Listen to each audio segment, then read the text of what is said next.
কেন শাহবাগ থানায় ছাত্রদল গেল এবং সেখানে এত নেতাকর্মী জড়ো হলো? তার মানে পূর্বে থেকেই ছাত্রদল চেয়েছিল ক্যাম্পাস অস্থিতিশীল করতে। স্বরাষ্ট্রমন্ত্রী হওয়ার মাধ্যমে তার দলের লোকদেরকে মব করার নতুন করে বৈধতা দিয়েছেন, লেজিটিমেসি দিয়েছেন।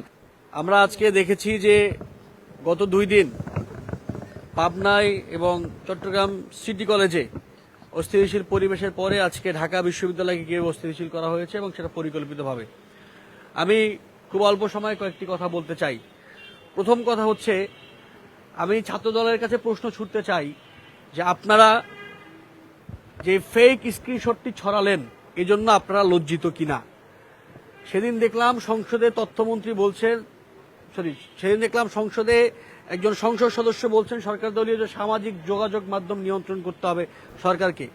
যে সরকার দলীয় সংসদ সদস্য বলছেন সামাজিক যোগাযোগ মাধ্যম নিয়ন্ত্রণ করতে হবে, সেই সংসদ সদস্য তার দলের ছেলেদের, তার দলের মেয়েদের, তার ছাত্র দলের লোকদেরকে গুজব ছড়ানো থেকে নিয়ন্ত্রণ করতে পারবেন কিনা, আমরা সেই প্রশ্নটি প্রথমে রাখতে চাই।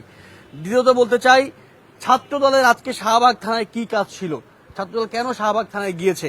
আজকে আমরা দেখেছি যার নামে, যেই ছাত্র শিবিরের একজন কর্মীর নামে যেই ফেক স্ক্রিনশটে ছড়ানো হয়েছে, তিনি ঘোষণা দিয়ে গিয়েছেন যে তিনি শাহবাগ থানায় যাবেন জিডি করতে।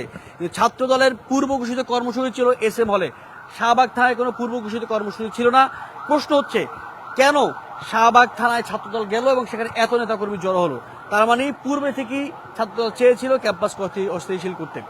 দ্বিতীয়ত, এই যে আজকে ছাত্রদল এবং শিবিরের মধ্যকার যে উত্তেজনা, এর মধ্য দিয়ে আমরা আশঙ্কা করছি এবং আমরা নানা জায়গা থেকে খোঁজ পাচ্ছি ছাত্রলীগ ক্যাম্পাসে ঢোকার চেষ্টা করছে এবং এই অস্থিতিশীলতা, এই উত্তেজনাকার পরিস্থিতির সুযোগে ছাত্রলীগ আবার ক্যাম্পাসে ঢুকবে এবং ছাত্রলীগ ক্যাম্পাসে ঢোকার পরিণাম কি সেটা আপনারা সবাই জানেন যে ছাত্রলীগ এই ক্যাম্পাসে কত মানুষের রক্ত ঝরিয়েছে। সুতরাং যদি ছাত্রলীগ বিশ্ববিদ্যালয় ক্যাম্পাসে, ঢাকা বিশ্ববিদ্যালয়ের মেইনস্ট্রিম হয়, তাহলে যারা এরকম উত্তেজনাকার পরিস্থিতি ছড়াচ্ছেন তাদেরকে দায় নিতে হবে।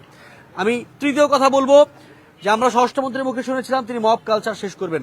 তিনি মূলত মব কালচার শেষ করেন নাই, তিনি স্বরাষ্ট্রমন্ত্রী হওয়ার মাধ্যমে তার দলের লোকদেরকে মব করার নতুন করে বৈধতা দিয়েছেন, লেজিটিমেসি দিয়েছেন। তিনি স্বরাষ্ট্রমন্ত্রী হওয়ার পরে বিএনপি একের পর এক মব তৈরি করেছে। আমরা দেখেছি বিশ্ববিদ্যালয় থেকে একটি তদন্ত কমিটি করা হয়েছে, সবকিছু স্পষ্ট, মিডিয়ায় সবকিছু বলা আছে, মিডিয়ায় সকল ফুটেজ আছে, সকল ছবি আছে, সকল ভিডিও আছে। তদন্ত খুব দীর্ঘায়িত করবার মতো কোনো কিছু নাই।